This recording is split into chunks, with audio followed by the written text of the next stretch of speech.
We see this so often about women specifically, like doubting themselves and I don't look like a trainer. I don't look like the fitness model, cover models, all this kind of stuff.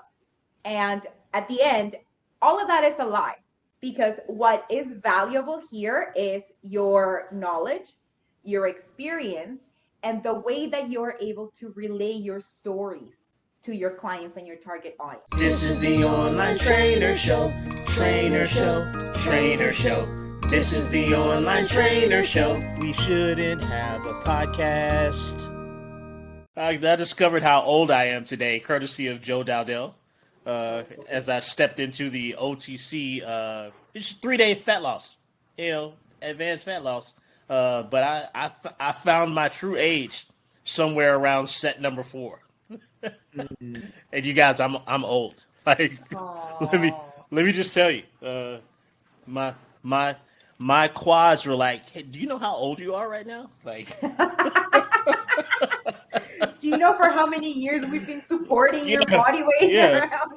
We've been doing this a long time, Red. Maybe it's time to let it up. Maybe want to ease back a bit.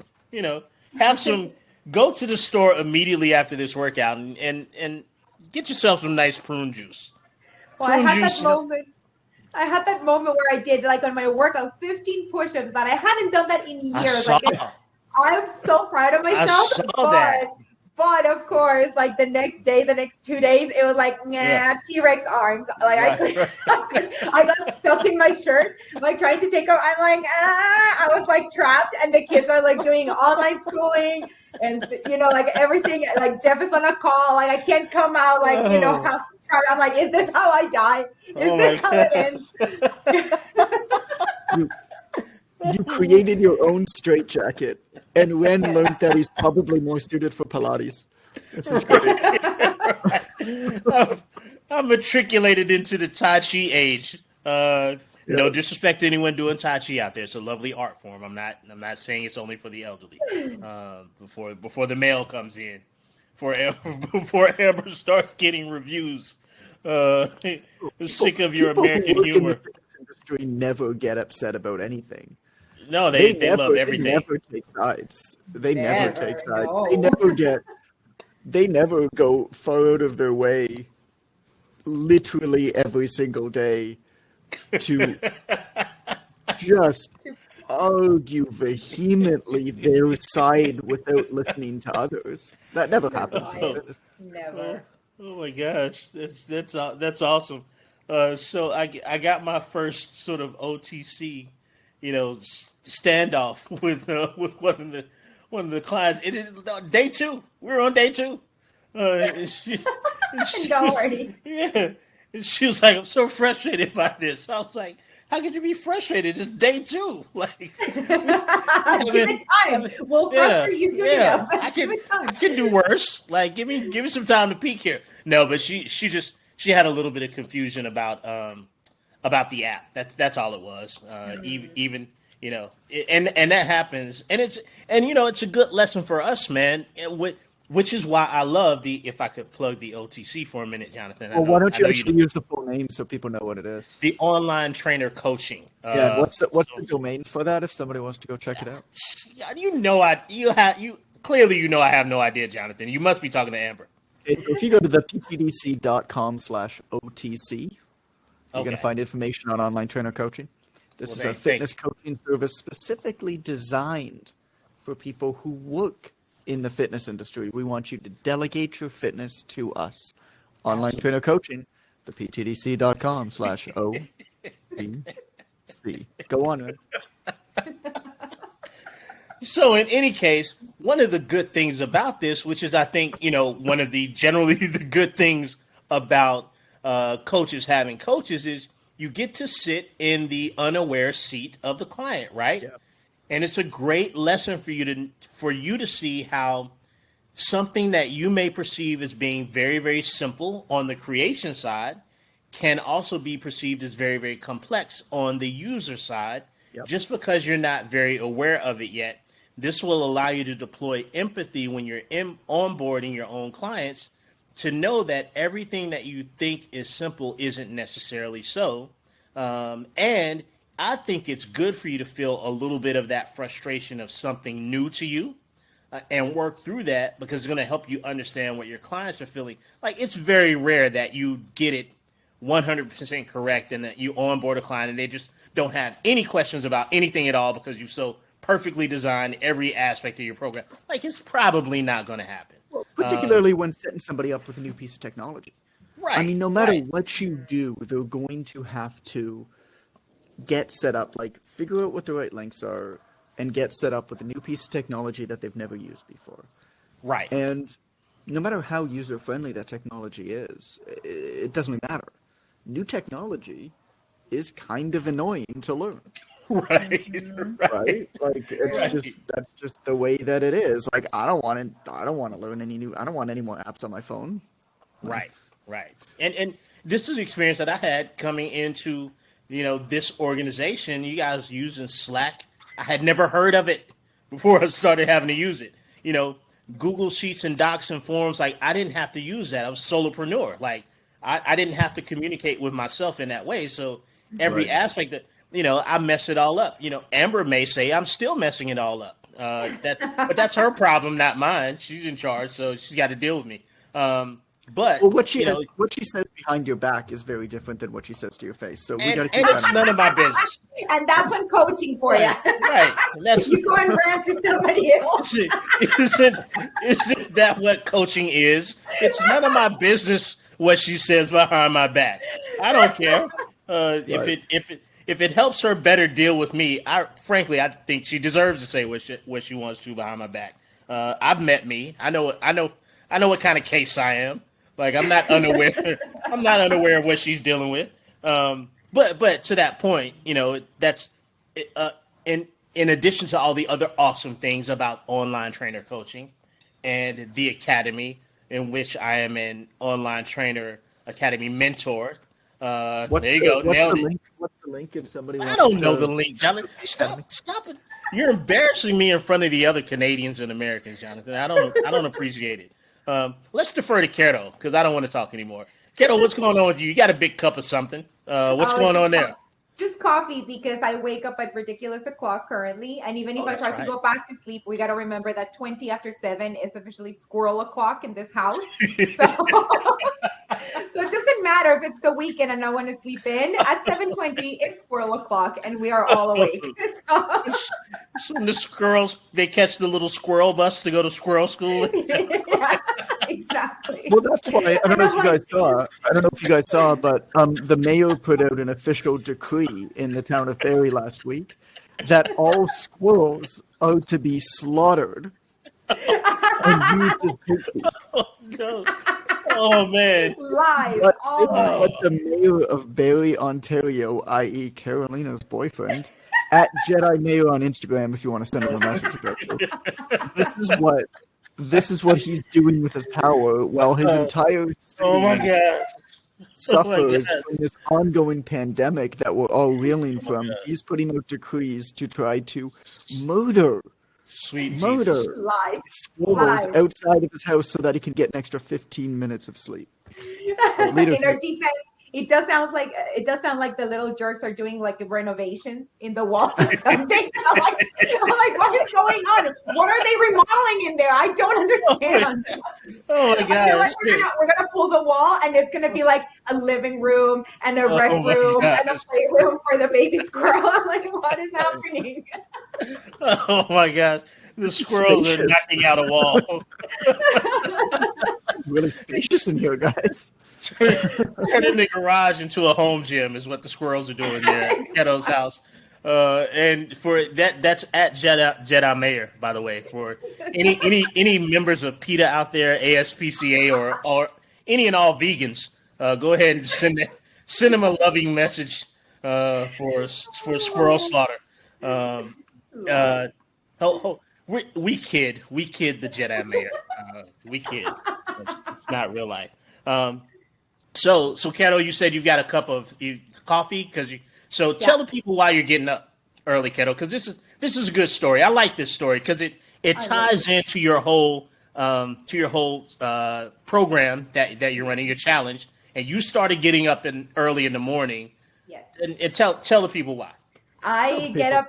I get up at 5:30 every morning because at 6 o'clock I host a live workout in my private clients group. We work out together. The ladies that are able to log in at that time, we all do it together. They're commenting. It's hilarious. We're getting feedback, and it's such an energy. And the key part here that I need you guys to hear me out on, because this has been freaking gold for me, I am monetizing my workout.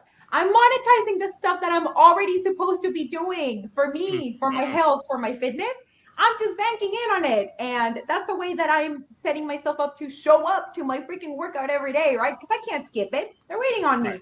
So it has worked wonders. Like I said, 15 push-ups. I'm super proud of myself. So physically, financially, just energy-wise, it's been awesome. Highly recommended. It's great. I mean, the only thing, I'm not sure if you know, but I can do 16. It's good for you though. That's cool that you got. That's cool. That's all he took away from your explanation. I'm better. Good. Keep working though. Keep working. It's good. You're making this progress. Progress is important. Oh my gosh. Keto's like the notorious BIG of exercise.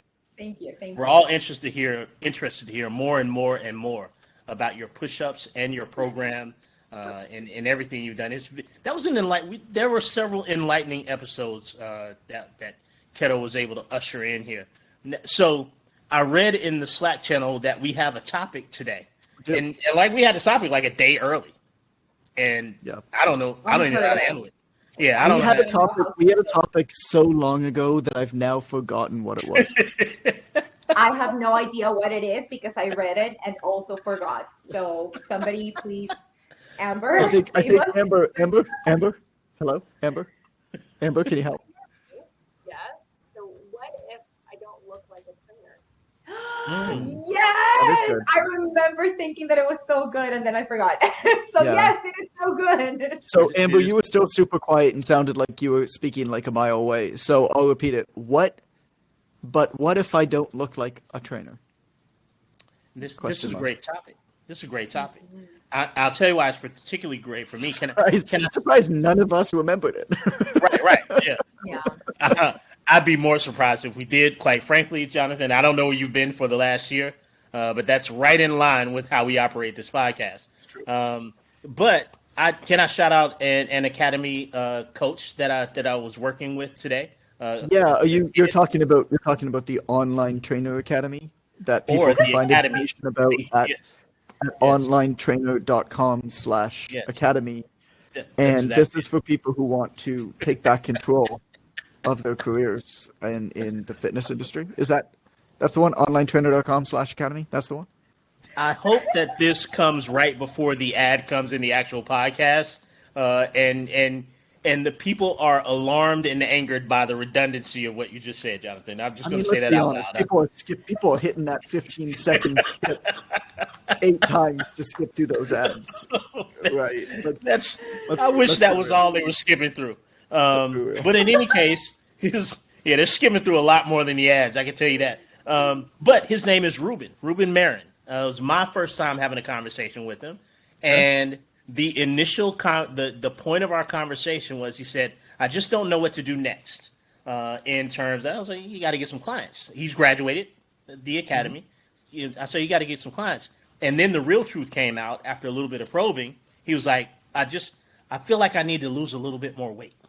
And I said, "Ruben, it's so ironic that you're saying that because we are about to film a podcast on this very subject." And I won't tell you what I shared with them. I'll save that for whenever my turn comes up in the podcast, because obviously Keto's going to star in this podcast, even though she just found out. Somehow she's going to take this episode over and give the best information on it throughout the whole thing. Not a surprise, though. This topic requires empathy. So we know that I'm not going to star in it. It's not going to be Jonathan. I'm just absolutely. Everything that Jonathan and I say is going to be an absolute waste of time until Keto comes in at 12:55 and 59 seconds and says something profound that solidifies the entire episode that we've had. And we're getting used to it. Like I feel us getting less and less involved in the podcast as Keto gets better and better. Jonathan's in his most relaxed podcast position I've ever seen. I'll You put know, my feet up. I know.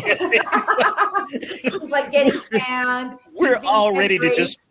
we're already just phoning in For here. those of you who don't know, this is how you build a business. You find people better than you put together teams, and then you put your feet up. That's how you build a business. Like, this is the lesson that we're teaching you people. Hey, guys to out do the there- work. Right, absolutely. You guys out there, you're just one Catalina Belmontes and Amber Reynolds away from having your dream business. You can find one of each. You'll be good to go. And by the way, they're women.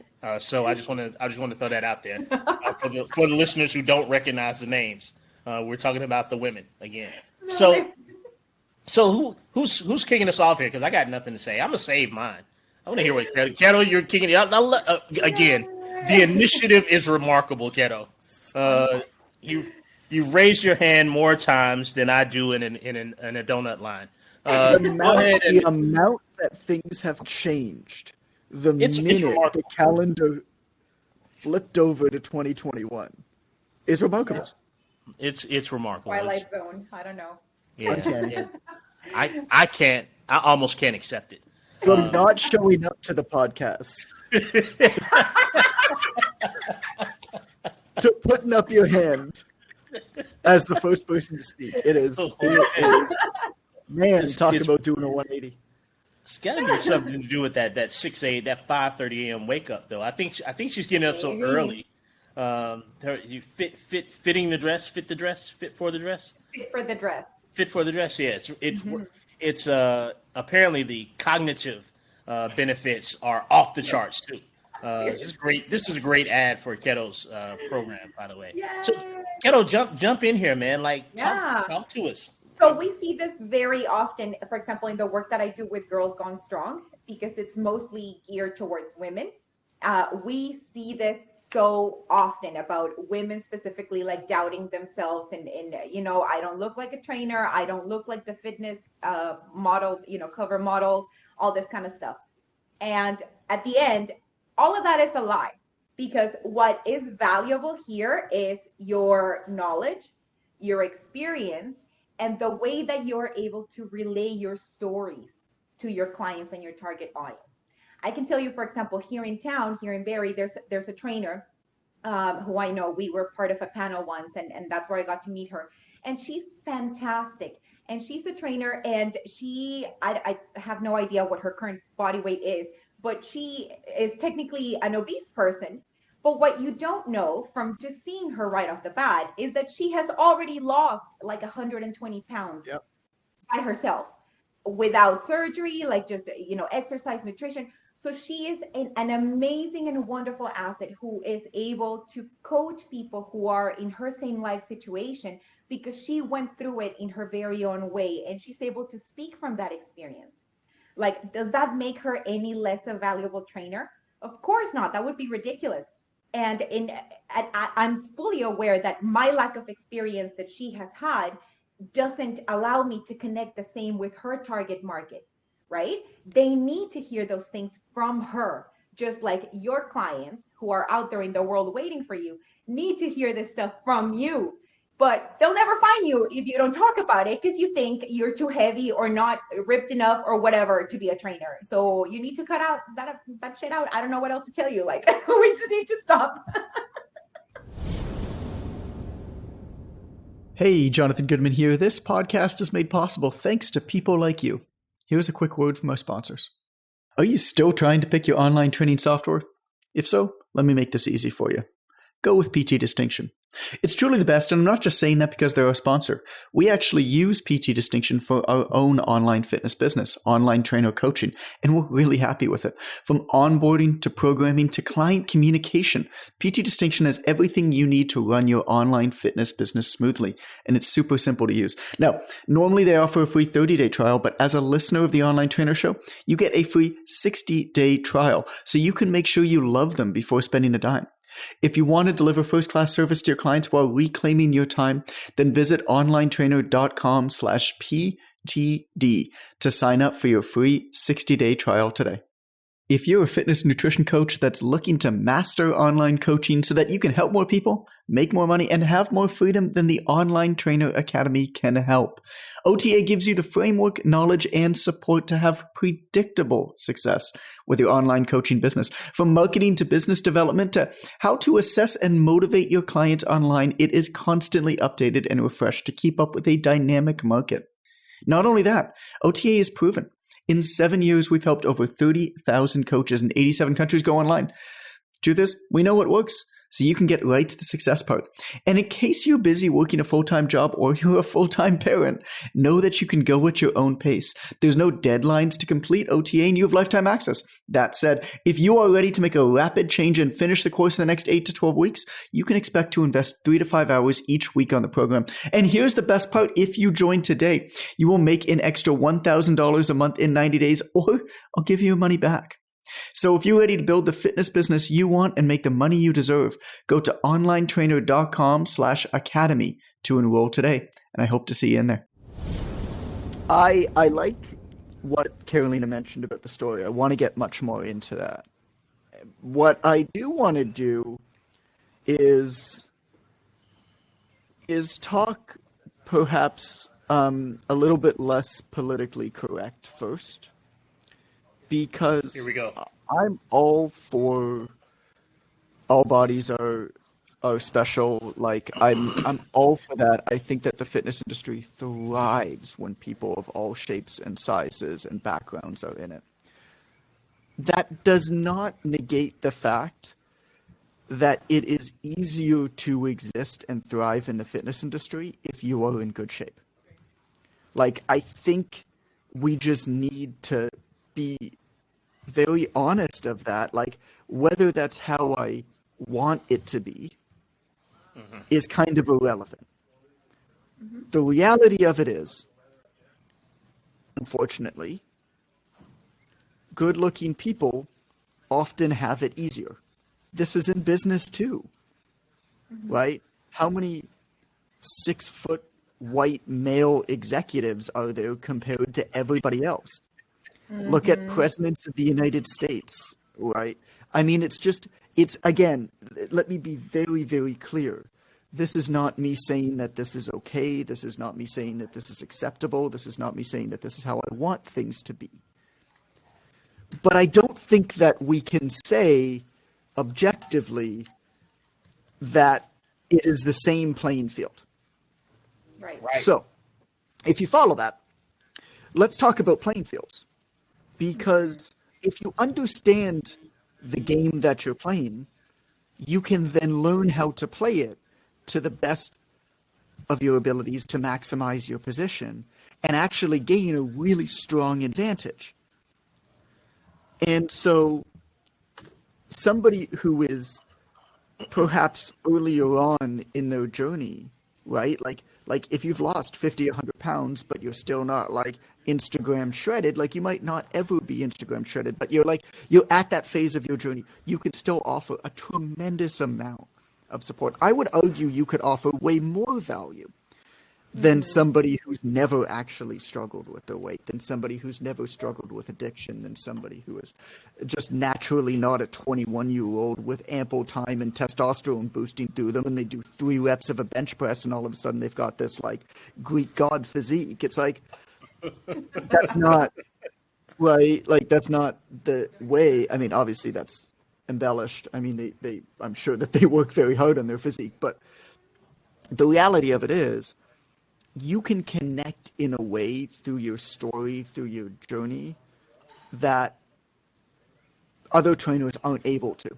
The problem is that a lot of these people we're speaking about, and there's a lot of people in our community as well, Carolina, and of course in the Girls Gone Strong community, there's a lot of people there who while they may not fit the like mold of the stereotypical like shredded trainer, they're marketing and speaking like they do. And that's the issue. Right? If you market and communicate the same way as these people do, you're going to compete against them. which means you're going to compete against them on the same playing field that they're on, which means you're going to lose because they have an advantage on that playing field. Now, the playing field that you have an advantage on to attract the type of people that you are better to work with is one where you share your story really well, is one where you talk about things that are perhaps more vulnerable. In Ren's case, where Ruben, and I don't know what you're going to say, so I'm sorry if I'm going to take words out of your mouth, Ren, but right. like, my advice to him would be 100%, bro. If you think you need to lose a little bit of weight, like, A, you got to talk about that. B, you got to invite people to join you on this journey and do it with them. And then share to people who are not with you on your journey the entire thing and talk about a lot of the struggles with it, about how the scale fluctuates. So you're working really hard losing weight, and one day you lose weight, and that's really great. And another day, you're still doing the same thing, but all of a sudden the scale jumps up, and how frustrating that is, and how that makes you feel. And this is the way that you have to communicate. So, there are people across all spectrums that I think we really need in our industry, because there are people all along different stages of their journey that I think our industry can help. And folks who have been through that transformation or overcome that addiction, or, perhaps have always been like very overweight, and now they're still technically maybe a little bit overweight, but they've lost like 150 pounds. It's like, you can help people in a way that that shredded person that you're comparing yourself to on Instagram can't. Right. Problem is, This you're is- talking the same way as them. And as a Yes. result, you're compared to them, and you're competing against them. And you have to really, really understand that there are different playing fields. You have to understand the game, and you don't get frustrated playing somebody else's game. You figure out the game that you're playing in and how to thrive in that game. That's the key. Exactly. I think that a lot of the times we forget that for anything we feel like we're lacking on, we have an entire different set of skill sets that more than make up for the things that we feel we're lacking on. And so we're so focused on the stuff that is not perfect in us. In this case, it can be our physicality, that we forget that we have amazing communication skills, that we can bring people to tears with our stories and Yes. the way that we narrate. Like, that is a power in and on itself. And so if you have that, what are you doing trying to compete with the Instagram models that are like, just like superficial, and they never go into the depth of the emotions behind the struggle? Why is all of your content sharing your workouts? Who cares about your workouts? Right. Yeah. Who cares about your Yeah. workouts? I mean, your workouts are a part of kind of what you do, but if somebody wants workouts, there's people who are very naked and very attractive sharing workouts. Like, if you want to compete on that, like I want to compete on that, like I don't share my workouts because I don't want to compete with people who are better looking than me and willing to be naked all over the internet. That's just not a game that I want to play. So I don't. So I play my own game. Right? I mean, this is not like, and I've never struggled. I mean, I've struggled putting on weight. I've never struggled being too heavy. But like, this goes across the board. You gotta, I think Carolina's point is salient. Like, you gotta talk about the stuff that makes you unique. You gotta talk about your journey, and your workouts might be a part of it, and there might be a little bit of a place for it, but your workouts are not going to get you any clients. So Right. if that's your goal, that ain't how to solve it. Talking to people in a vulnerable way, connecting with them to make them know that you understand them in a way that other people couldn't possibly understand them. That's why they're going to give you a call. Yeah, and now we're focusing here also like on kind of like people who are heavier set, because that's what we tend to see more commonly, I guess, in our industry. Like, that's the stress, right? I'm not lean enough, I'm not shredded enough, I'm not muscular enough, or whatever. But also think about, for example, the trainers out there who suddenly don't feel like they can train to their full potential because of an injury that they had years ago. Like, that is part of your story. And if that's something that's an obstacle that you are consistently having to battle against, share about that. Like there's tons of people out there who feel like they will never be the college athlete that they were, and they're right, they probably never will be again, because now they're in their mid 40s and life got in the way, and they're, and then their shoulder hurts and their knee cracks. Like, talk about it, because they're out there waiting for you, but they can't find you when you're hidden behind your own insecurities. Or maybe, I mean, you're right. We talk about like more heavy set just because it's probably the most common, but like, what if you don't think you're as good looking? Like, look, I got a big nose. That's just kind of something that I live with. You know? COVID tests are rough. COVID tests are rough. Like, they like stick the thing up your nose and like get right back in there. Like, they had to go and find like the jumbo swabs for me, right? I feel like Brett and I can't really relate. I'm like, I'm great looking. Like, I don't know what to do with it. Like, this Amber is as clueless as I am. She's like, I'm beautiful, dude. Like, I don't know what you're talking about. Everybody has that thing about themselves. Totally Everybody has that thing about themselves where they look at it in the picture, and every time that they pose for a picture, they try to downplay it. They're like, oh, only take a picture of this one side. It's like, ain't nobody notices the difference between your two sides other than you. Like, we analyze ourselves way more. But again, like, this is it just shows you, like, how you communicate, how you choose to communicate. Just those things shouldn't even ever play into it. Right. What I'd like to, the angle that I would like to come from this at is, the circumstances, conditions, and sort of inundation of information that causes you to question yourself in the first place. And one of the things that I talked to him about was normalizing your timeline, bro. Like, look, I'm not a D1 ex-athlete. Like, I didn't play, cornerback at Clemson. It's not my thing. It's not what I do. Again, people ask me what I played in college, and I say trumpet. That's the reality of my life, right?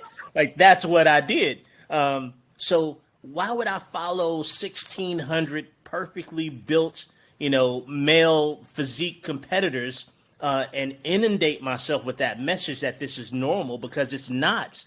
Those people are fitness models because very few people on the planet have the genetic makeup, the drive, and the desire to eat rice cakes to become a fitness model. That's not normal. You normalize it with the amount that you inundate yourself with it. But there's other things that you can do. You have to protect your gates, right? There are always barbarians at the gate. Your eye gate, your ear gate, your mind gate. Like, and what I talked about with this young person was, what's on your timeline? What are you normalizing through what you're taking in? Because that's very much constructing this misrepresentation of who you are at the moment, and that in some way you're abnormal. You just don't know how many people there are that are in great physical condition. And when I say in great physical condition, I'm not talking about a percentage of body fat. I mean, they're healthy. They have healthy thoughts, healthy minds. Their blood work is great. They have low blood sugar levels. They have low blood pressure. They have great cholesterol levels. They're active. They have great cardiovascular capacity. It doesn't always show up in a low body fat percentage. So you have a choice to normalize what you're taking in so you can feel normal like you are, instead of curating the things that you digest in a way that puts you in a place where you feel like, you're the ugly duckling, right? Because the ugly duckling, I'm going to tell you, turned out to be a swan. Spoiler alert. I don't know if you guys read the book, saw the cartoon. The end turns out to be a swan. It's great. I mean, I was really a little bit. I was shook. I was emotional. I actually read a version of that book where the ugly duckling turned into just a really big ugly duckling. The most depressing topic ever. Oh my gosh. There's no. Oh my god. It's called the Sticky Cheese Men and Other Really Stupid Stories or something.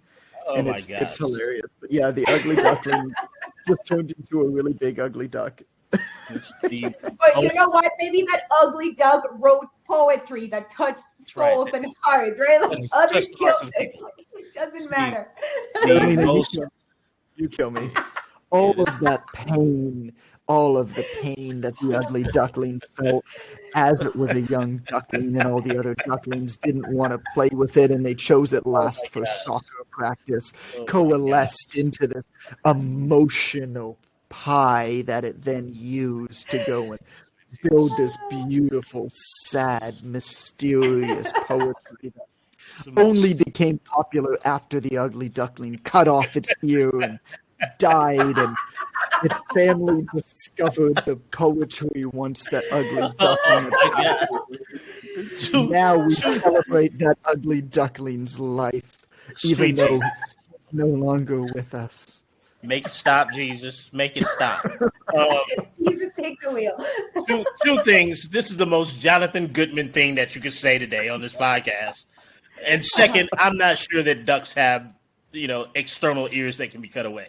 Van Gogh ducks. But that was sort of the context. So there's another part of this, right? There's another part of the interpretation is, what are you feeding yourself to come to this conclusion about yourself, right? Because you have control over that. Like, you have the ability to take in what makes sense, but doesn't minimize you. Because a lot of times on the internet, we follow things and we label it inspiration when it's actually comparison.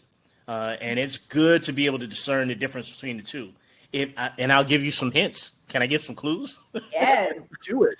Yeah, I would love to do it. Can you do it right now? Or are you going to do it at this? Right now. This is the best time to do it. I'm going to do it. I'm going to do it right now. I'm going to do it. Yeah, because I'm going to do it right now. We only have a few minutes left. So short time? I only got a short time to do it. Well, I better do it now. If I'm gonna do it, I'm gonna do it right now. Let's do it in a little bit. No, let's do it now. Let's do it now, buddy. Okay. If it makes you feel like dog shit, it's comparison. There you go. That's the secret. That's the secret to figuring it out. That's you look at it. Yeah, that's the quote card today. I'm coming after Jonathan's Hallmark title. Jonathan, I think John logged off. If you look at something and you take it in, you feel awful, then it's probably not good. You let your feelings be the guide. Yes. Interpret your feelings and don't go back to try to fix it. Like, don't reintroduce it to yourself thinking I just need to be more positive about it. No, it's probably bad. It's going to be bad next time. You're consistently feeding yourself things that are compromising your self-beliefs. That's not what social media is for. So consider that first, because there are many more types of people and many more types of body types amongst trainers and nutrition coaches and athletic coaches than you could ever imagine.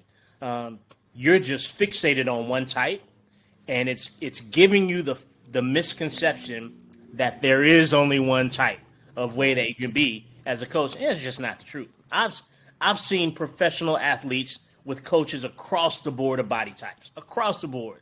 Boxing coaches, NFL quarterback coaches, you name it. Some of the best athletes in the world have some of the scrawniest male coaches that I've ever seen in my life, but they know their business of coaching, right? They know it. Not athletes, not athletic. And as a population, we have to be more concerned with the information, the actual coaching that we get versus edifying ourselves through how our coach looks. Here's a picture of my coach. Look how jacked he is. Like, yeah, but you tore both of your ACLs. I know, but my coach is jacked, bro. Like, look at him. He won Mr. Olympia. Like, that's not the important thing in coaching. And the other thing that I told this young man is you can educate people about the situation that you're dealing with now. That's great content for you. Let them know that you feel this way about yourself as a coach. It's okay to say that. It's okay to, back to Catalina's point and Jonathan's, getting off the one playing field and getting on the other one where you're actually very skilled.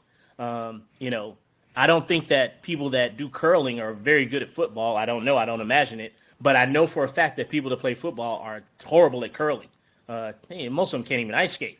Fun fact, we have an Olympic silver medal curler who's an Online Trainer Academy graduate. I love that. I love the fact that curling is relevant to this podcast. We're Canadian. It's basically all we do.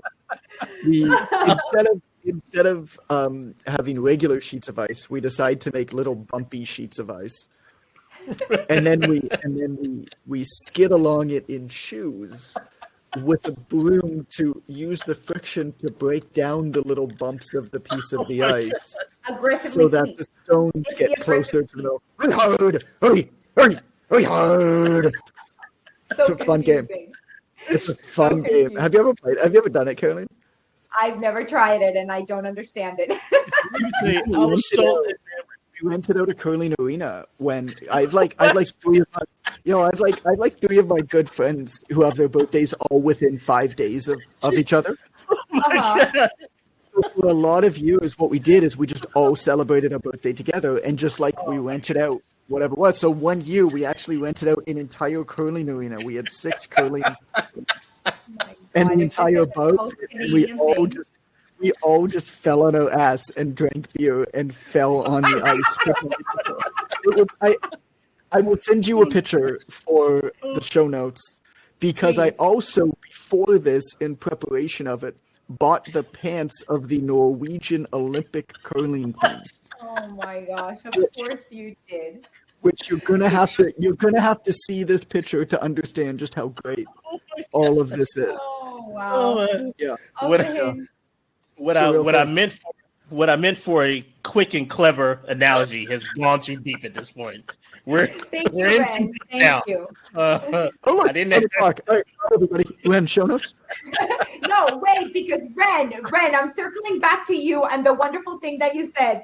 And I want you to know that the whole social media thing is so important that it's actually part of my programs with my clients. And I love tell them, this is the only detox that actually works and that I will support. The only detox that is worth your time is the social media detox. Yes, Detox 100%. from the crap that makes you feel crappy, and let it go. You don't need it. It's not inspiring, and focus on the stuff that builds you up. Trim it down. It's as trim as the Norwegian curling pants that Jonathan wore to fall on his ass after drinking beer.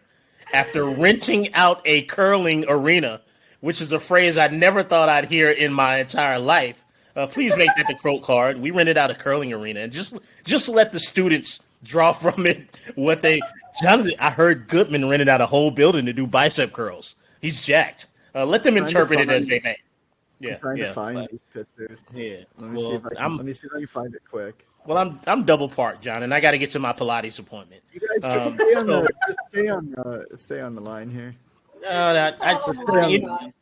I can't stretch for time. I never talk incessantly about things that don't make sense. Never. But I got enamored with the curling in the last Winter Olympics. It was just the most fascinating thing to me. It's not at all. It's not an interesting sport. It was so fascinating to me because of here's what it was: the aggressive nature of the shouting. As if something athletic was actually taking points, even just rewinding, because I could, I was watching it on NBC and I could rewind the live content. And every time that they yelled out, I went back and I was like, nope, nothing happened just now. It's just a random yell. They yell when the broom goes down. It is needlessly aggressive. Needlessly aggressive. Yes. Needlessly, no sensible reason for this level of excitement and or aggression at all.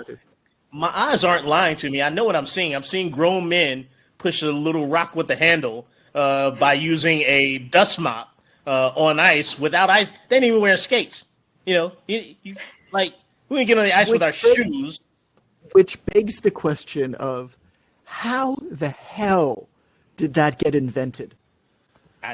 There's beer involved. I can guarantee there was alcohol involved. Who was the first person to be like, this ice is a bit bumpy.